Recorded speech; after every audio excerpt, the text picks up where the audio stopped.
take me away, for I just cannot stay, or I'll sink in my skin and my bones. The water sustains me without even trying. The water can't drown me, I'm done with my dying.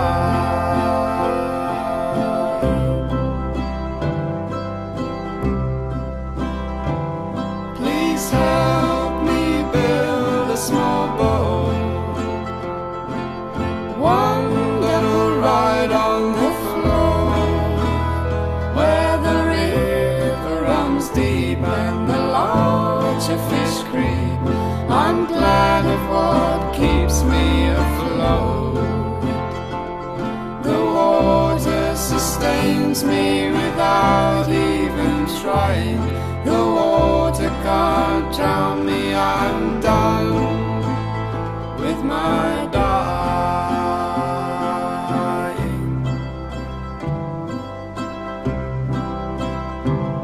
Now deeper the water I sail, and faster the current I'm in, but each night brings the stars, and the song in my heart is a tune for the journeyman's tale. The water sustains me without even trying. The water can't drown me, I'm done with my dying. Now the land that I knew is a dream, and the line of the distance grows faint. So wide is my river, the horizon a sliver. The artist has run out of pen, where the blue of the sea meets the sky, and the big yellow sun leads me home. I'm everywhere now, the way is a vow to the wind of each breath by and by. The water sustains me without even trying. The water can't drown me, I'm done with my dying.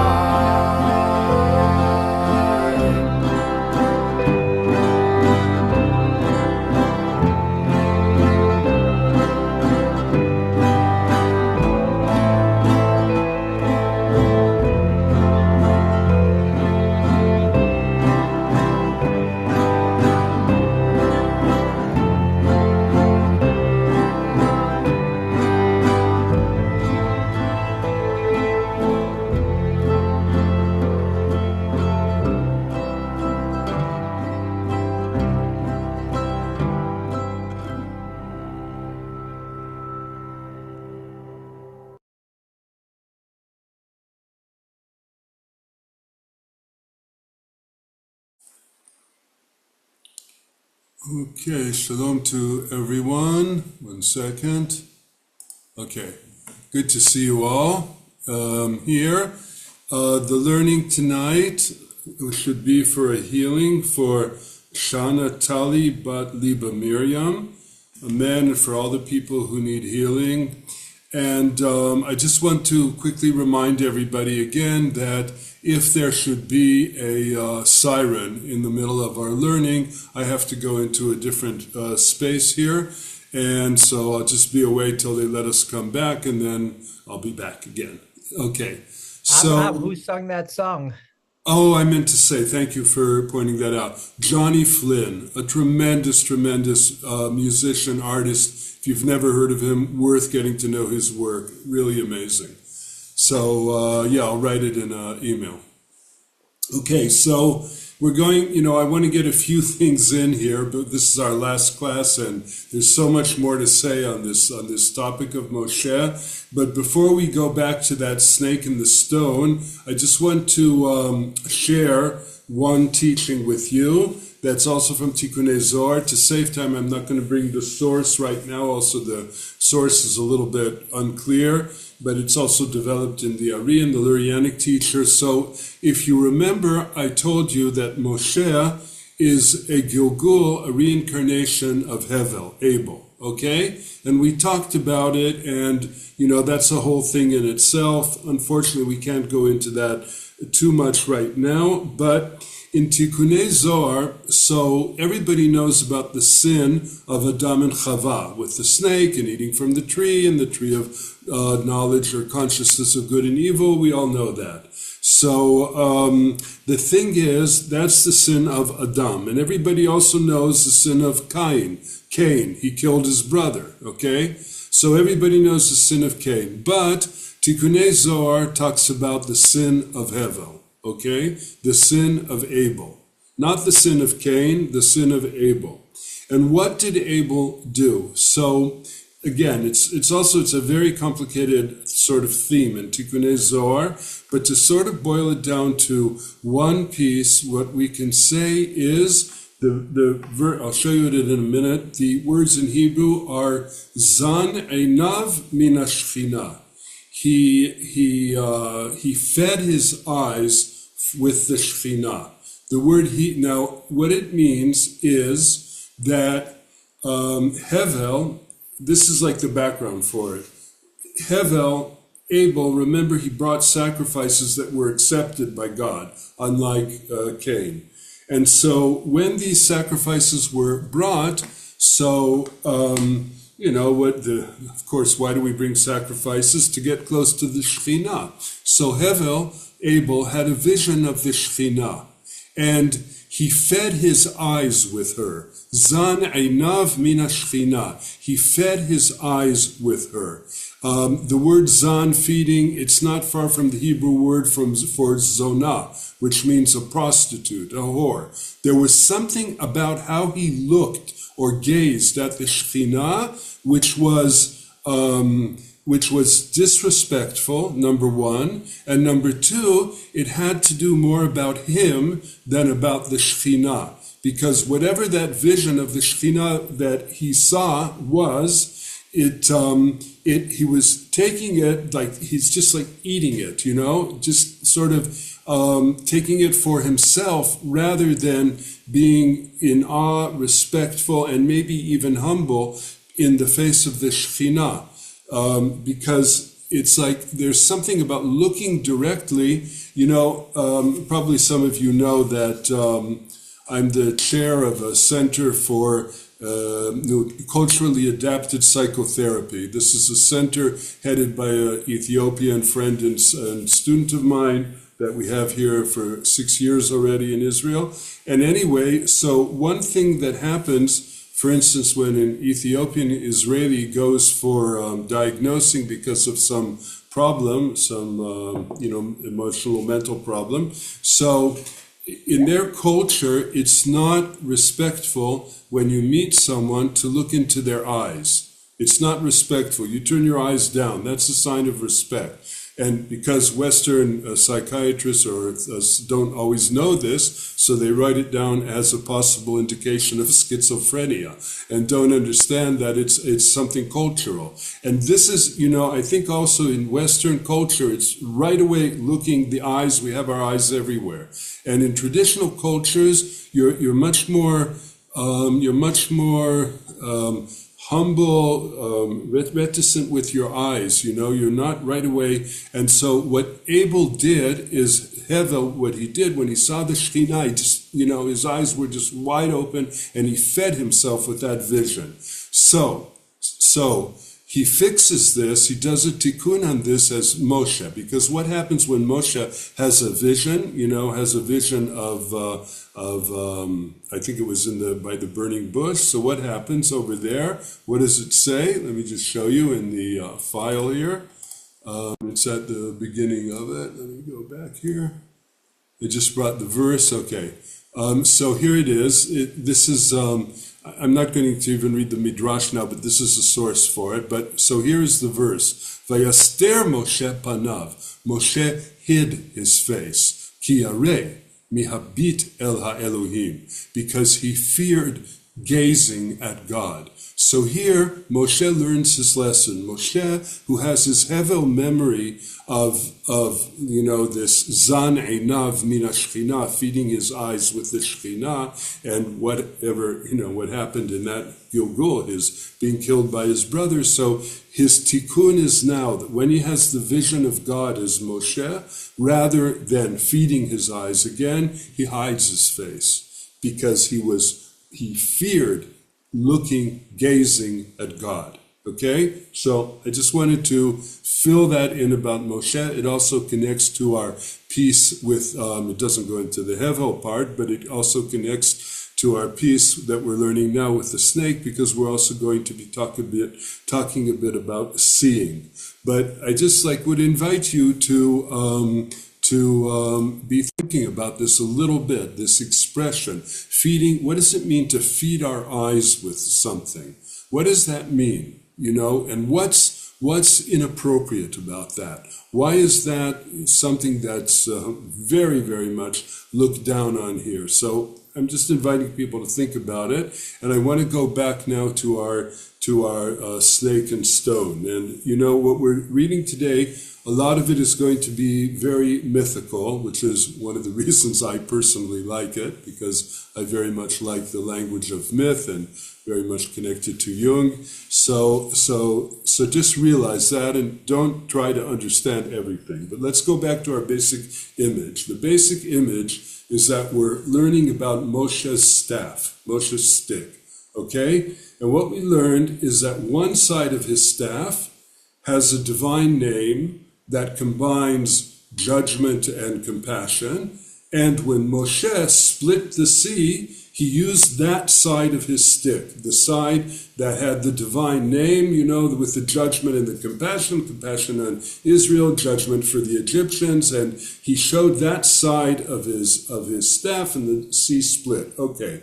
The other side of the staff has what's called nachash alei tzur, a serpent on a stone, a snake on a stone. Okay? And so his staff, Moshe's staff, needs now to become both the serpent's stone and the serpent itself. Okay?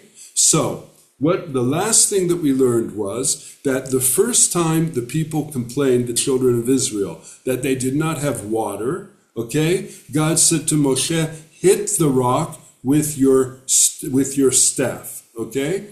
So hitting the rock, when hitting the rock with his staff, that's when when his staff used the stone part. Remember, it's a snake on a stone. So hitting it, that's stone, that's hard. So hitting it used the stone part of the snake on a stone side of his staff. Wow, that was a lot of S's. So he was using that part of that angle of that side of his staff.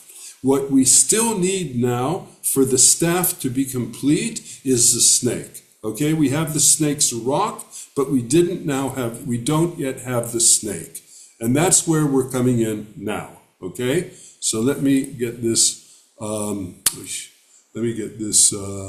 file up here. Of course, as everything, Zoom had to change a little bit how it looks so that you have to look for everything for anew, as they like to do all these things. Anyway, so that's as far as we got. What I just said now about when God told Moshe to strike the stone and bring out water, that's when it became the stone. Okay, or that's when the stone part of it was manifested, of the staff. The Zimna Achara, another time, Amar Rabbi Elazar said, My dichtiv, what it says, Kach et hamateh, v'hakel et ha'eda, ata v'aron achicha v'dibartem. You know what? Let's, because this is really important here. Let's just look at the source of this. I'm going to do it really quickly. So they came they came to Kadesh. Miriam died there and was buried. I think somebody mentioned the connection once to Miriam's well, and this is a good source for that. Anyway, they did not have water, and so they gathered against Moshe and Aaron, and, they're saying, it would have been better if we had died. And why did you bring us to this desert and we should all die? And why did we leave Egypt, bringing us to this miserable place, okay? No water even to drink. So then Moshe, brings Moshe goes to the tent of tabernacle, or whatever it's called, and they fell on their faces, Moshe and Aaron, before God, and God appears to them. And God says, take your staff, gather the congregation, you and Aaron, and speak to the rock in front of them, and it'll give water. And you'll get water out of a rock, and you'll give the assembly and their animals to drink. And so Moshe took the staff, like he was commanded, and brought everybody to this rock and said, listen to me, you rebels. Will this rock give you water? And he lifted up his hand, and he hit the rock twice, and a lot of water came out, and there was enough for everyone and their cattle. And God gets angry at Moshe, and he says, because you did not trust me, and you to sanctify me before, like the children of Israel, you're not going to bring these people to the land that I am giving to them. And that was the end of that. That was the end of Moshe, ever entering Israel. A huge punishment for him, a huge punishment, because it was all going towards there, and then he was taken out of that. So here, the Midrash HaNe'elam, the text that we're learning, is asking, why was that so bad? I mean, what happened there? What actually happened there that because of that, Moshe could not enter the land? Okay? So now that we've done that, we can go back to our source. And, no, it's before this, I think. Okay, right. So Rabbi Elazar says this other time when he was supposed to speak to the rock, Mahu v'dibartem, here is where I am. What does it mean? What's it about, speaking to the rock? What's this speaking to the rock? Amar Rabbi Elazar, mani le ale nachash. He commanded him about the snake. The speaking here, I'll just say it for now, was to the snake. In other words, or the whole action of lifting the staff now, it was for the snake side. Okay? And he was supposed to be this mani le'ale nachash. This was all about the snake, because remember the verse says snake on a stone. The divine name for the splitting of the sea we have, the stone we have. Now it's time for the snake. Okay, the hayit avid b'tzor. The staff was already manifested in the rock. It was already made a rock. Hashdabae dit avid b'nachash. Now it has to become a snake. Now it has to have the snake part of it manifest. La shlama, now this is unbelievable, these words here. La shlama shmoy dekud shabrichu be'ilen atwan. To complete God's name with these signs that will be done. Meaning to say, and it will say this later on, so I'm not just like misinterpreting this, that to complete God's name, to make God's name complete, we have to have the snake, the serpent.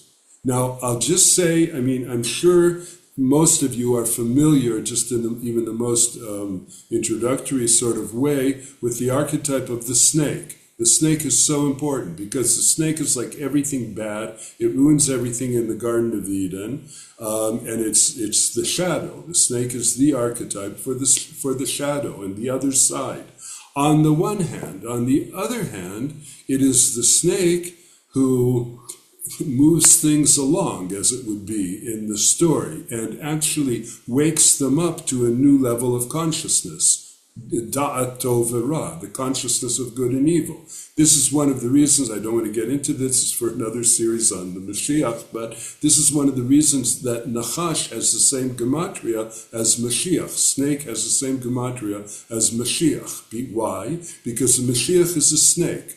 Mashiach is a snake. Because the Mashiach also is coming to change consciousness once again, like he did before as the snake.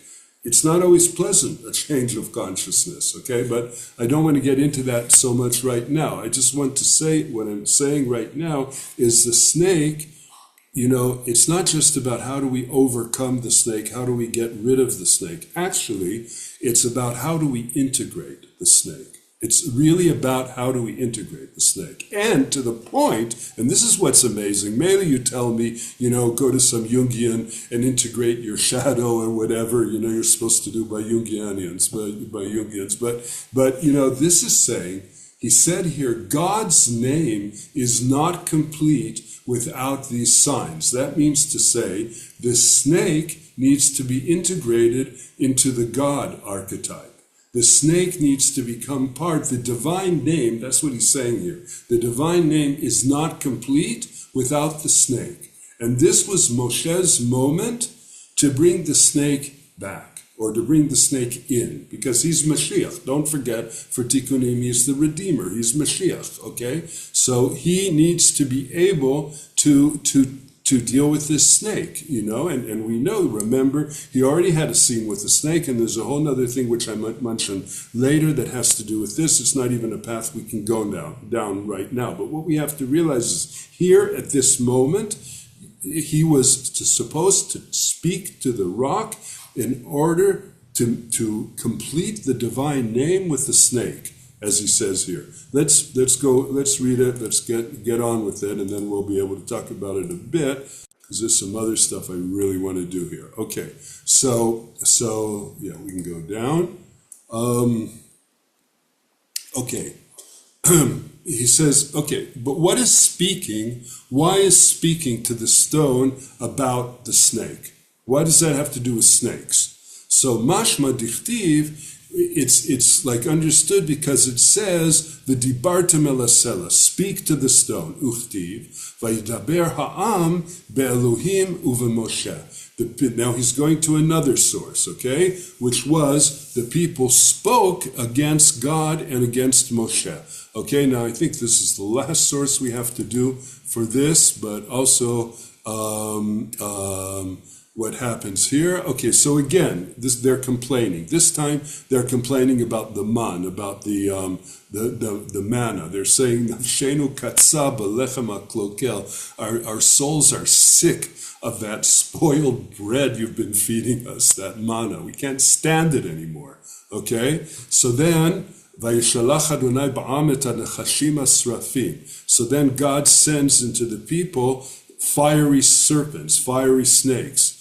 And they bit the people, and a lot of people died. And so the people come to Moshe and say, we sinned, we're sorry, we spoke against God and against you. Please just get rid of this snake. Get rid of the snake. So Moshe prays for the people. And God says to Moshe, make yourself a fiery serpent, make one, put it on a staff, and everybody who is bit looks at the snake and lives. And Moshe made a snake out of copper, put it on a staff, and if the snake bit anybody, so they would look to the copper serpent and live. Okay, this is why the serpent, actually two serpents echoing Isaiah, I don't remember what chapter, but that's why the snake is a symbol of medicine. Okay, it's from here. But I mean, okay, again, we don't really have time to get into this, but our monotheistic religion, what happened here? Like all of a sudden there's, snakes are, snake healing is part of our tradition. So Chazal already tried to deal with this. I don't want to go into it right now, but just please notice this. So snakes are definitely part of Moshe's story. So what he's saying now is that this was Moshe's attempt after he failed, okay? After he failed with, with snake manifestation at Merivah, at the place where he was supposed to speak to the stone rather than smite it. So After that, he tried, which we've understood now means to bring in the snake. So now he's trying to do it again. Basically, the reading of Midrash Ne'elam is this snake story is Moshe learning to harness the healing power of the snake. That's what it is. So Moshe is like doing it. But Midrash Ne'elam said it's a good try, but didn't work. Why? Because it says here, Vayidaber ha'am be'elohim u'Moshe. It begins by saying the people spoke against God and against Moshe. So it's all about speaking, okay? It's all about speaking. What does that have to do with snakes? Let's see here. So, okay. So it says the people spoke against God and Moshe. Maktiv batre, what does it say afterwards? Vayishalach Adonai ba'am et hanachashim asrafim. God sent the fiery serpents, the fiery snakes amongst the people. My nachash chele bafuma, just like a snake, its power, it's in his mouth. Ufhacha bapuma. Also here, it's about the mouth. Moshe lo avid hachi. Moshe didn't understand this. Moshe didn't do it. In other words, okay, we understand now the snake is about speaking. A snake's power is in it bites with it, or whatever you call it, with its mouth. So a snake is about the mouth. Human being's mouth is speaks. Okay? So that's where we need the Midrash Ne'elam, it's very nice to integrate your snake, but the Midrash Ne'elam is very specific where we integrate the snake, and it's in our talk, it's in our speaking. It's amazing. I don't know how, we can't get into what all this means, but I just want to share with you these incredible ideas here, okay? So where we speak, where we should or can become snakes is in our speech, and that's what Moshe was supposed to do and failed to do, okay? And so he goes on. And Ela Chazar kad Moshe Ela Hika v'lo ashlim shma. He hit the rock and he did not complete the divine name. Ela Chazar kad kikadmita b'shma ditzur. He went back to what was the last time. The last time when his staff became a rock, okay, when it became a stone. He just did the same thing over again, but he should have developed. It was now time. He already did stone. Now it was time to do serpent, to do snake. The shavak denachash, and he abandoned the snake. Adau dichtiv vayach. It says he hid it. V'lo ktiv vayidaber, and it does not say he spoke. Kamadi pakad v'dibarten, as he had been commanded to speak. To taninan, because we learned, and here's a great bumper sticker. Tsur leme'ebad, the rock. To do, the rock is about action. Nachash lemalala. Snake is speech. The rock is action. The snake is speak. Okay? This is just technical. I'm just gonna. It's nice, but I'm just gonna skip it now. I want to go further in this. Tanya, Amar Rabbi Elazar. Rabbi Elazar said, Bashata, at that time, Ishtar Shema. The name was left. The name was left incomplete. I'm sure some of you know this, I'll just say it really quick. Like, why do we say when someone dies, why do we say Kaddish? Because, Yitkadal v'yitkadash shemei rabbah. May his name be made great and sanctified. What does it have to do with somebody having died? Okay, so one of the reasons is that, just to say it in a nice way, there's many takes on this, but that every person is part of God's name. And so when a person dies, it's as if God's name has become a little bit smaller. So we want to fill it again. So we say we're aware of this, we give this respect, and we say, may the name be made great again, as it was. In other words, even though, someone has been lost. So the thing is, there's this idea that the name needs to be made complete. It's not necessarily complete. In fact, this is one of the main ideas of Lurianic Kabbalah, that there's evolution of the divine. And we human beings are what makes divine evolution possible. But that was in my Lurianic course. We talked about it there. Not going to go into it now. But the idea is there is movement, there's evolution in God, and it's often dependent upon human beings. And here, God's name need to be made whole, okay? And it was not made whole, as he says here. Let's go back to the text. It was because Moshe had abandoned the snake, and the name was not made whole. He's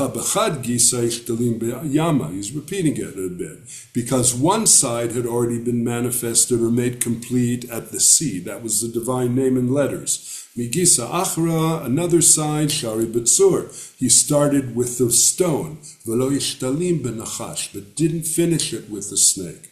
Amar lekut shabrichu. God said to Moshe, Avda d'shari shmi. You did that my name began, started, V'la yishtalim, but was not made complete, was not made whole, lemeh bad atin, to do the signs. Uf'at sharit. So similarly, you will only start, you only begin, Velatishtalim, but you're not going to be able to complete what you didn't bring me divine completion, you too shall not complete your mission. Lachen lo taviu et bnei Israel. Therefore you will not bring the children of Israel. Sharit la fakalon, you began taking them out. V'lo tashlim la'ala lahon la'ara, but you will not complete to bring them into the earth, into the land. Lachen lo taviu, therefore you will not bring. Now, again, going back to Tikkunei Zohar, that's what Tikkunei Zohar is very aware of this, of Moshe's great wound. This is Moshe's wound. This is maybe his deepest wound. You know, we've seen already he has a few wounds, including those of previous incarnations. But this is one of his greatest ones. And because it leads to his not being able to complete his mission. Therefore, in Tikkunei Zohar, Moshe is the future Redeemer, because that is when he completes his mission. That is when actually Moshe will finally enter the land, which is another way of saying Moshe will finally be able to contain and be the beloved of the Shekhinah as he was originally meant to be, which is the same as the land, the earth. Okay? So look at this amazing thing now Rabbi Elazar says. You remember going back now to when Moshe came, before Paro, before he came to Paro, and God said, throw your staff down and it'll become a snake. And Moshe did it, and it became a snake, and Moshe was afraid of the snake. You remember that? He was afraid of the snake. So listen what he says. Amar Rabbi Elazar says, Yada liba Moshe bekadmita didachil.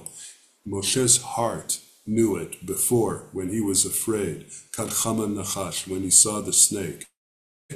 He's so beautiful. He's saying, Dichtiv, it's written, Vayanos Moshe mipanav. Moshe ran away from the snake. Okay, why was he so afraid of it? So the Midrash and Rabbi Elazar says he knew that was going to be his falling. He knew that was going to be his failure. What does it mean? He knew liba chama. His heart saw it, velo yada, but he did not know. He did not know. In his conscious mind, he had no idea. He thought he's just afraid of a snake. But his heart knew that was to be his demise over a snake, over the snake. So beautiful.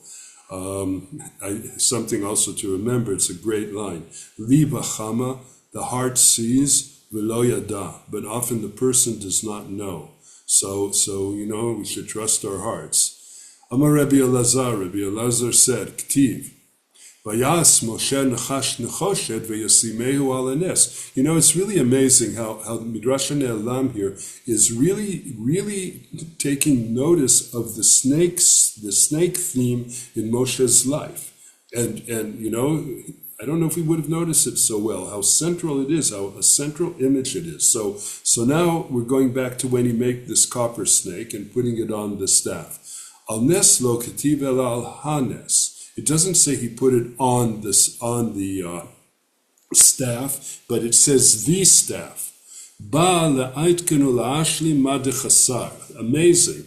The staff that Moshe, the stick or whatever you call it, pole, that Moshe put that snake on to heal everybody, it was his staff. He was putting the snake, he was finally putting the snake on his staff. He wanted to complete, ulashlim mad chasar, he wanted to complete what was lacking. Amar lekut shabrichu, God said to him, Moshe, Ketiv, now listen to this, is so amazing also. Moshe, it's written, Lahaktisheni b'mayim.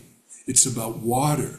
This transformation must take place in water, with water.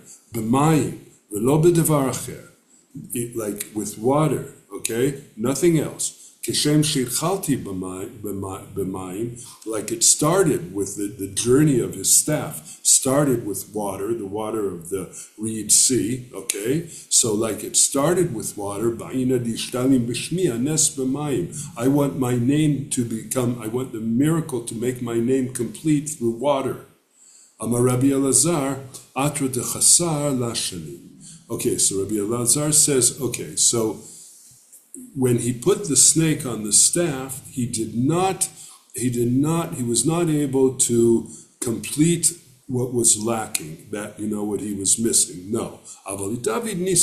But there was a miracle happened. I mean, it did work. He did harness the power of the snake to some degree because healing happened. So, okay, maybe he didn't make God's name complete with snake, but still, he did a miracle. I mean, he did the healing. As I said, he did harness the power of the snake to do healing. Amar Rabbi Yeshua said to Abraham, yes. Sorry, the Yes. place where it was lacking, I think, is a reference to the rock, the place where water was lacking, not to the place of the raising the snake and the healing.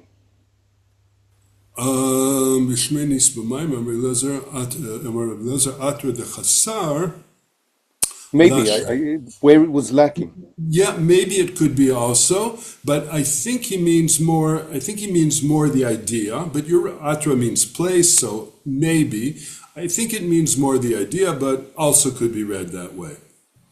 Okay, so Amar Rabbi Yeshua says, Tiv, it says, Aseh lecha saraf, make a fiery serpent for yourself. When he tells Moshe to make the snake that he's going to put, to heal the people, okay? So he says, Aseh lecha, make it for you. This is about you, l'to'altecha, for your benefit, Aseh lecha. Taken mimasha dechasarta, because you're going to here fix what you were lacking. Im kol zeh, even so, lo tiken ela ri'iyah. He only fixed the vision, okay, the sight part of it. Shayu ro'in b'nachash v'chayin. But because they looked at the snake and lived. Avalonit kadesh shma b'mayim.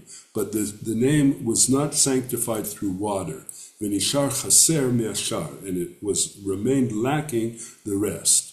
And because of that, v'tikanta b'ri'iyah, because you fixed this, at least as far as the sight goes, okay, maybe not speech, okay, but sight, he did integrate the snake's healing power into sight, so because of that, God tells Moshe at the end of days, Alei al har ha'avarim hazeh ure'eh et ha'aretz v'shama lo tavo, v'ra'ita otav v'ne'asafta lamecha.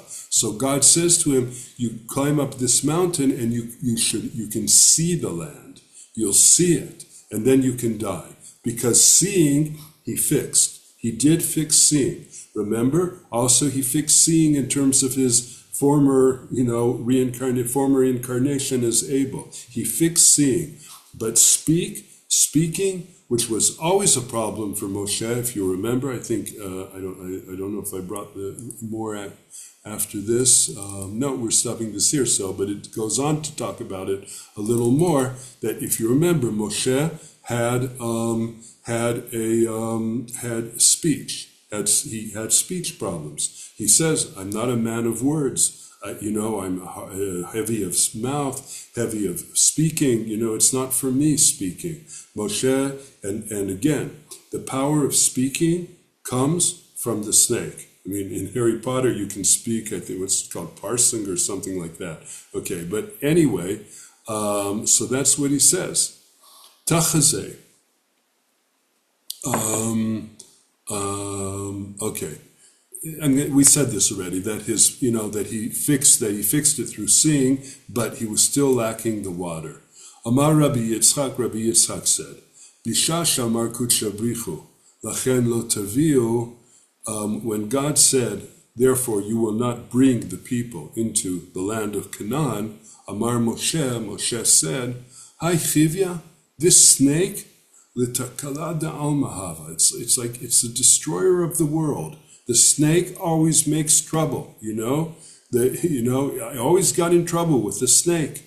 Amar le kutshabrichu lav hachi, no, the snake is not the world catastrophe.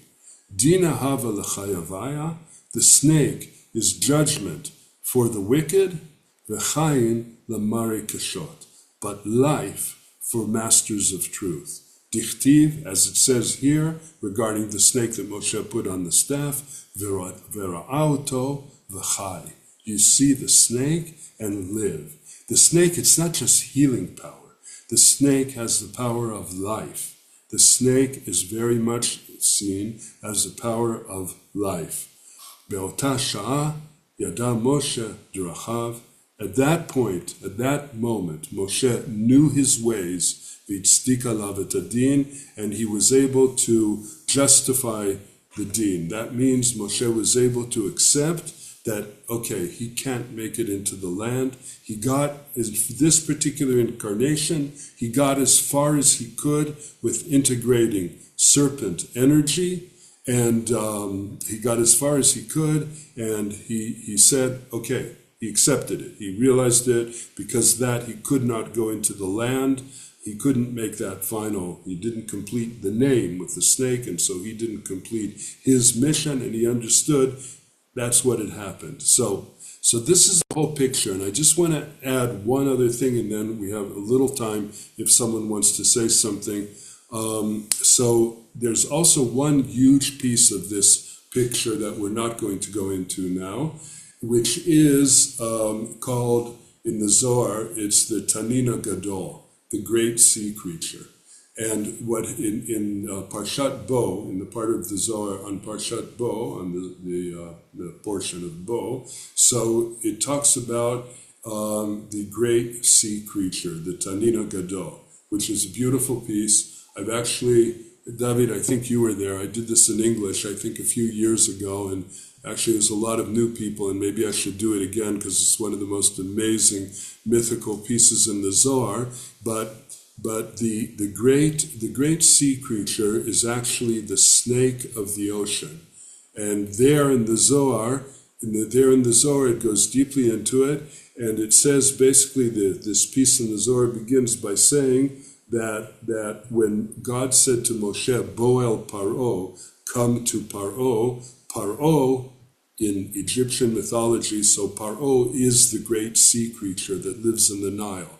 And God is saying to Moshe, come now to Paro, come now, let's take a walk to go see the greatest serpent of all, the one that lives in the water, Leviathan, okay?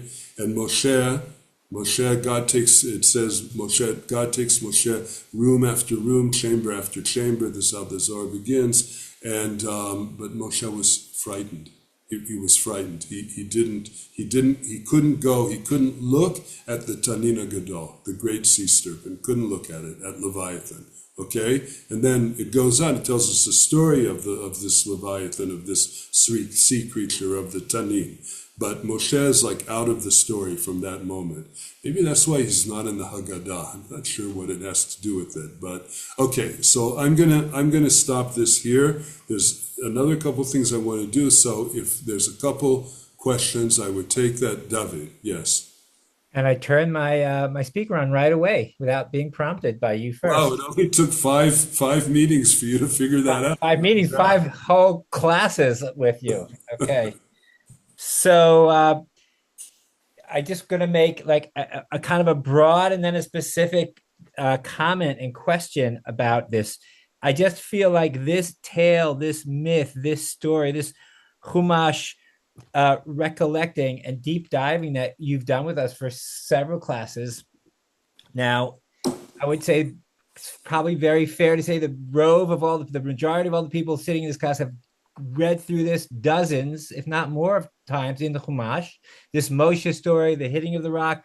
And we have all probably gone through from our youth to, as we've gotten older, a series of emotions and intellectual feelings about it, pedagogical, psychological, spiritual, that feeling the initial sense as a initial hit of the unfairness, quote unquote, of Moshe being punished so severely for what seems like such a minor infraction. And we realize there's got to be more. There must be more. And many midrashim talk about it in different ways. I feel like here in the Tikkunei, the Zohar Chodesh, it's like they're opening up the hood and they're fine tuning with like their wrenches and their levers. They're getting into like, let's really understand what happened, because they also are hungry to understand the seeming unfairness. Bring in Gilgulim, whatever brings more light to the subject.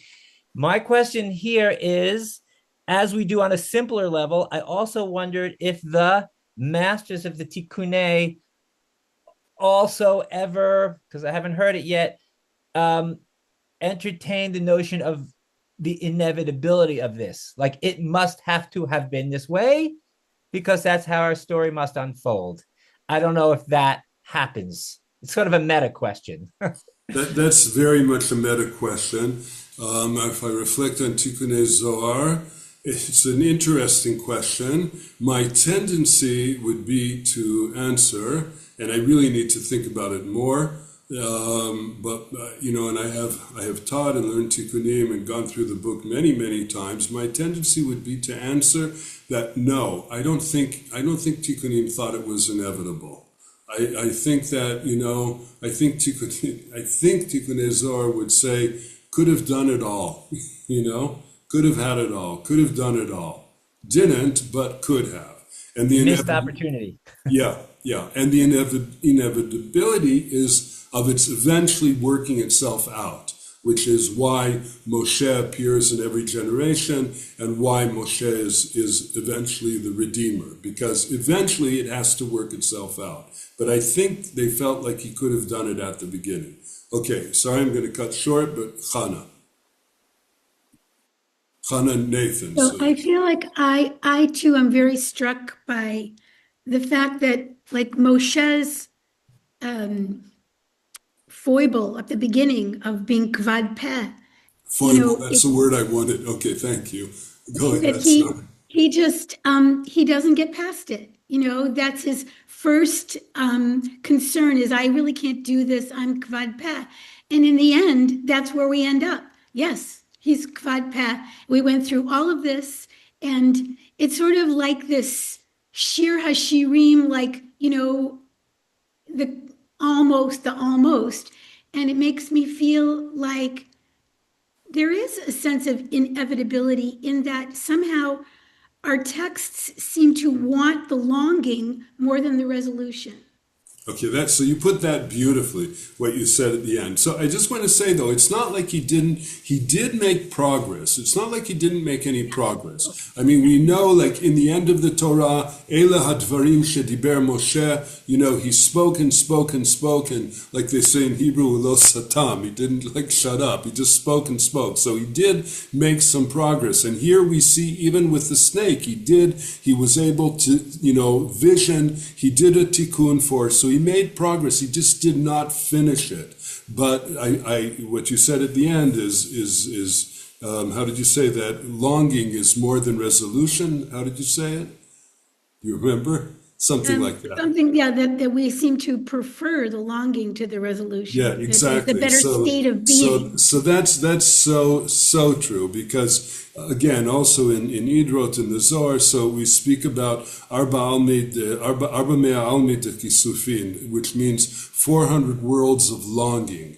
That's what the tzaddikim get. Rather than getting like the thing itself, they get the longing for it, because that's deeper than the thing itself. What can I say? You said it beautifully. Okay, Chana Nathans, Chana.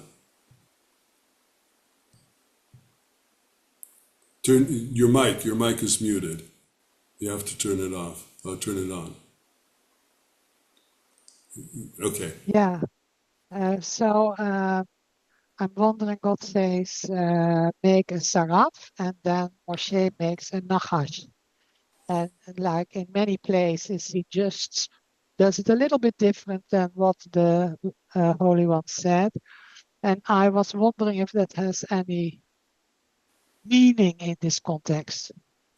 What is different? I didn't understand. Say it again. God asks him to make a saraf, a fiery serpent, and then he makes a nachash nechoshet. Nachon. And so I was wondering if that has any meaning in this context. So you're saying the difference between saraf and nachash, yes? Yeah. Yes. Okay. So saraf, I don't think it makes a difference, because saraf is just a type of snake. I forget what it's called. I forget what it's called in English. It's a type of snake. So I think it's not necessarily that he was doing different. They were just talking about this particular snake, the saraf. It's well known. The name slipped in my mind right now. Now, fiery serpent, I already know. It's a sort of snake. I forget a viper? No, maybe not viper. I don't know. But anyway, what I'm saying is no. I don't think it makes a big difference here. Okay. I think a saraf is just a type of nachash, so not a big. Okay. Okay, Alan, and you'll be the last one because I want to go on. Yes. Okay, so thank you. So I'm just struck by your comment about the snake as the central image in Moshe's life, and I'm just thinking about some of the symbolism here, and it seems like there's a constellation of fire connected with sight and with din, and maybe water connected with speaking or hearing and chesed, and you've got this image of a snake passing through these sephirot over the course of multiple lifetimes, maybe shedding its skin as an image of consciousness expanding. Is there something like that in this that we're reading? All there, absolutely. I think you actually summed it up almost very beautifully. Yes, all of that is there. And the truth is, in other texts that we don't have, the time for now, it's talked about a lot. It's really there. It's really there. It's totally there. Going back to the inevitability of it all. So I just tell, maybe you've heard this from me before, I'll just tell really quickly. There's no time, but still, anyway, I will. There's a great Hasidic story about the two brothers, the Rebbe Reb Zusha and the Rebbe Reb Elimelech, that once Reb Zusha says to Rebbe Elimelech, he says, it's true that all the souls were in the soul of Adam and Chava, Adam and Eve. And the Rebbe Elimelech said, yes, that's the case, yes. So he says, okay, so that means that you and me, brother, we were with them when they ate from the tree, when they listened to the snake and ate from the tree of knowledge, of consciousness of good and evil. It says, Elimelech says, yes, that's true. So Rebbe Zusha said, let's be honest with each other. I know you and I know myself. If we were there with Adam, we would not have let Adam eat from the tree. We wouldn't have agreed to it. If God said not to, we wouldn't have agreed to it. So Rebbe Elimelech heard him and was silent for a few minutes, and then he said, you're right. Apparently, that's what God wanted to happen. So, that's because of what David said earlier. Okay, so let me do we don't have a lot of time, but I still want to do at least part of one text and then finish with a different one. So, you know what? I'm just going to, let's see how much I can get through here. This is also okay. I'm just sort of going to try to read through this one, and then we'll do one last one to complete with. So just just hear the story, even if we don't understand every single word. So this is back to Tikkunei Zohar. It's actually Raya Mehemna. Won't get into the differences right now. Talked about it. Fifth file now? Yeah, we're in fifth file at the beginning. So we're sort of coming into the middle of of some, I don't even remember who it is talking right now in the Raya Mehemna. Maybe it's Rabbi Shimon, I'm not sure. But anyway, he says, Ma nune yama, just like the fish of the sea, chiyutun b'yama, their life is in the sea, in the ocean. Uf talmidei chachamim, similarly, talmidei chachamim, scholars, mari matnitin, the Mishnah scholars, the Mishnah masters, chiyutaihu be'oraita. Their life is in the Torah. The Torah is water. The Torah is the sea. We saw that already. V'i it parshan mina, and if they like, leave it, miad metim, they die like a fish out of water. Tanina, okay, or Tana'im dematnitin. Now he's going on the word Tana, Tanaim, which are the scholars of the Mishnah, and he's noticing that Tana is very Tanaim, or even when we say in Aramaic, we learned it's Taninan. It's the word Tanin. Tanin is what I mentioned before, the great sea creature. It might be a great snake, it might be a crocodile, it might be a dinosaur, it might be Leviathan, the whale, okay? It's some huge mythical sea creature. That's the Tanin, okay? Itrabu Tanine Yama, the Mishnah and the Torah, they're like a sea in which the crocodiles, the Taninim of the sea creatures, multiply. And they're the scholars, they're all Taninim, they're all sea serpents. V'i'inun diabeshtun yalun lamaya v'lo yadin l'shatata. And if ones from the dry land enter water and don't know how to swim, inun maitin, they die. Aval Adam, but a real Adam, Dinun Mare Kabbalah, who are Kabbalah's masters, okay, learning the secrets of the Torah, that is what Kabbalah means for him. They're able to swim in the sea. They are Taninim. The Mare Kabbalah, the Kabbalah masters, they are creatures of the sea, and they can swim in it. Inun la'ela mikulhu, they're the most, they're the biggest. Behu itmar, regarding them it says, vayirdu bidgatayamu va'of hashamayim, they rule over the fish of the sea and the birds of the heaven. Di'inun mari matnitan taninaya, because the Mishnah scholars, they're taninim, they're all sea creatures. A tanina gadol, they're the tanina gadol, everybody. Okay? But, bizimna de taninin mari nishna, at the time, when the sea creatures, the Mishnah masters, it behen machloket, are in a state of argument, of disagreement, umakshin daleda, and they're always like attacking each other with questions, bala lechavre, and swallowing, each other. I'm skipping a few words here because it's something. So then they're chayav mita. He says, then they can't swim in the sea. Basically, we've asked so many times, what does the Tikkun Zohar, how does he envision the Talmud learning or Torah learning in what he, in a way that he feels is as it should be? And he says, if they're just arguing for the sake of argument, then they can't swim in the sea. They're just all going to die. Amazing. But if they feel that they're all equal, one to another, v'it bahon machloket v'kushya, and they disagree, but not from a place of, you see, now I'm smarter than you, I'm more powerful than you. No, but if they understand that they're all equal, and then they're arguing and fighting, itmar bahon lesof et vahiv besufa. Vahiv Besuta, he's reading this pasuk. I won't get into the details right now. Vukmua, we learned about it. Ahava besofa. Then it brings to love. Even if they're disagreeing with each other, if it's not for the sake of their egos, then they are taninim. Then they are creatures who can swim in the sea. And in the end, at Vahiv Besofa, there's love in the end of this. And that's how you know. That's how you can know where it's really at. When you see people like, they think they're fighting over the truth or whatever. But if there's no love there, then forget it. They don't know how to swim in the sea. But if there's love in the end, then you know that their disagreement, it's fine. Nothing wrong with disagreement. Okay, so that's what he said. Adahachi, but right then and there, Hanuna Rabba is Daman Legabe. So apparently this was Moshe talking. So then a huge fish, the great fish came, okay?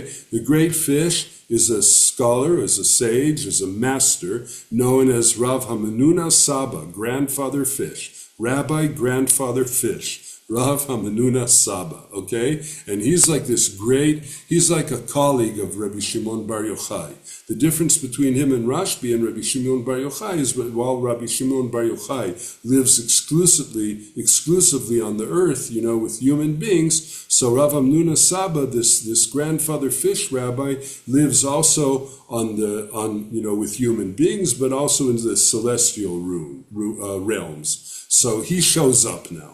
V'amar, and he says, Raya Mehimna, Moshe. Moshe just said that all the masters of the Mishnah, they're taninim, they're sea creatures. And he says, faithful shepherd, Eitan Moshavecha, your dwelling place is strong. V'sim basela kinecha, and place your nest on the rock. Okay? And he says, I'll skip a couple words here, Dahanunin basela kinan dilhon, because fish, they nest in the rocks. Eitan behipucha tanya, Eitan opposite is Tanya. Okay, I'm not going to get into this right now. He says, Istamer minayu, Tanaim, the Tanaim of the Mishnah, okay, the masters of the oral Torah, of the Talmud, Istamer minayu, you better watch yourself from them. Because you are heavy of mouth and heavy of tongue, okay? Uman debaili takva besela denune yama demari bedamatnitan diinun tanain, and whoever wants to be able to empower the rock where the fish of the sea hide. The rock, that is the rock of the masters of the Mishnah, who are the Tanaim, Ba'ila Mehevi Takif, has to be very assertive, very powerful. Lishna Chadida Charifa, he says, Moshe, if you're going to deal with them, you need to have a very sharp and very, very poignant tongue. Lin Kov Adamate Letahoma Rabba, so that you can pierce to the great depths, to the greatest depths of the sea. The Tahom Rabbah. Tahom Rabbah means the great depths of the sea. I'm not going to do the pasuk right now. And so he says, that's what you have to be able to do. To be able to go down to the greatest depths, the greatest Tahom, there's a better word for Tahom, of the sea. Manhu denachit letahom rabba. Who is the one who goes down, descends into the greatest depth of the sea? Le'ashkechazim nada, to find it at this time, ela'ant. It's you, Moshe. You, that's what he's telling him now. It's just unbelievable. I said before in this amazing Zohar that God takes Moshe to see Leviathan and Moshe, or the sea creature, the Tanin, the great Tanin, and Moshe is afraid to go. And now, so the great fish, Rabbi grandfather fish, Rav Hamanuna Saba, is telling Moshe, don't you get it, Moshe? You are Leviathan. You are the Tanin Gadol. Okay? Manhu denachit lezimnada ela'ant. There's nobody who goes down that deep but you. Okay? As it says in Tehillim, Sidkatcha kehararei el, your righteousness is like the mountains of God, Mishpatecha, your rule, your laws, Tehom Rabbah, are a great abyss, the great abyss, the great depths, okay?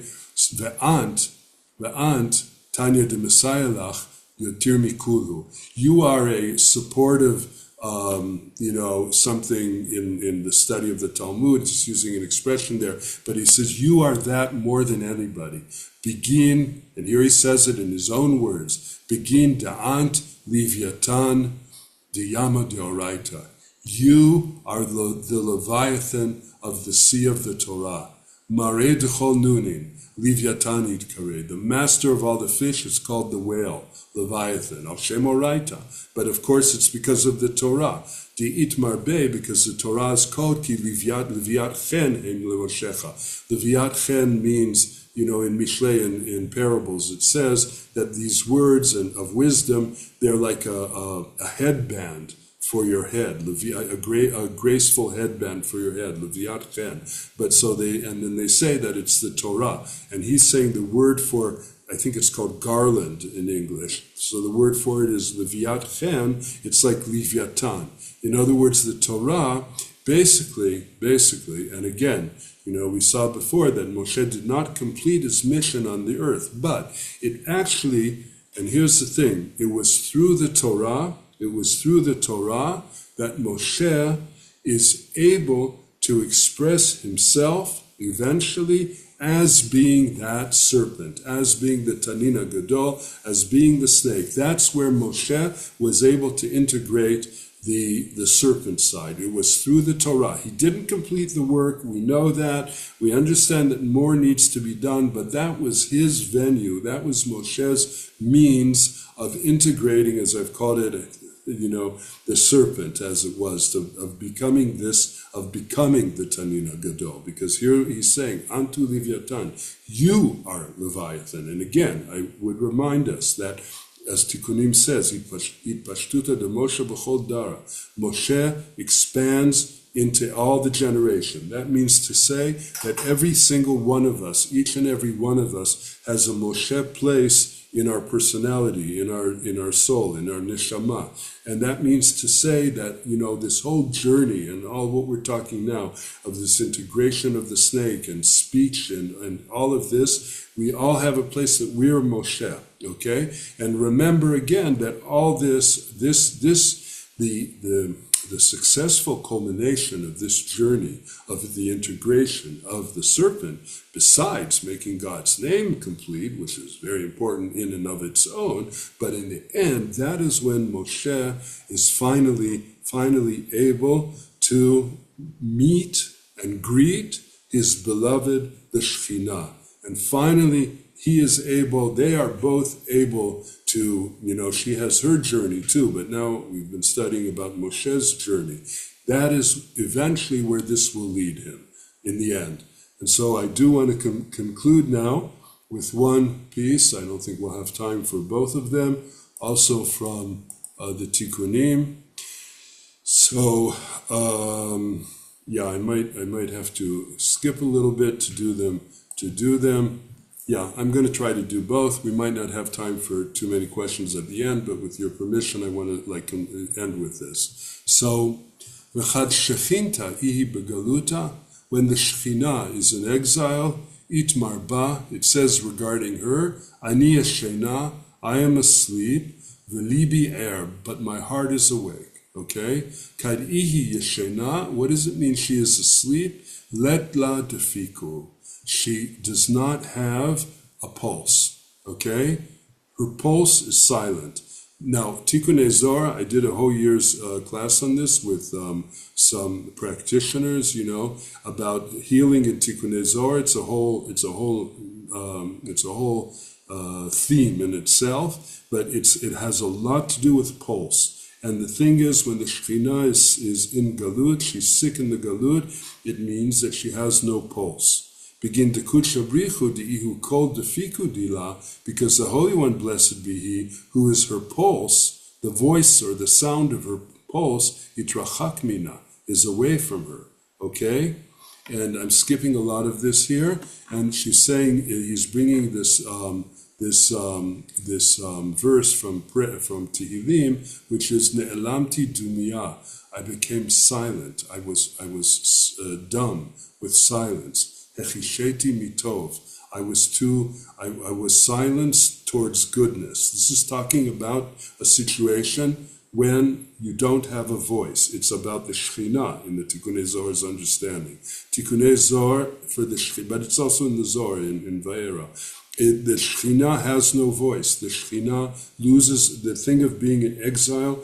Again, she loses her voice. She doesn't have a voice. Okay? Because the Ruach, he says, Hechisheti mitov, I was quiet from goodness, the iu ko. She has no voice. Okay? Ba'hu zimna, at that time, ishtaret bat yechida below ko. She's like an only daughter who has no voice. Uveginda let bat ko begaluta, that there isn't a voice in exile. Okay, and so what he's saying at the end, I'm just going to say it so that we can do it a little bit quicker, is that, so he says, this is why we say Shmona Esrei in a whisper, and it's not heard. It's because the Shekhinah now doesn't have a voice. And he brings a really interesting, he quotes, or he's referring to something very interesting in the Talmud, which is that it's talking about a princess, okay, a princess, and she really likes the burnt part, like when they're making something on the stove, I don't know if it's a meat dish or whatever, but it's in a big pot, and like there's a burnt part of it, that sticks to the sides of the pot. And this princess really likes that. She likes the taste of that.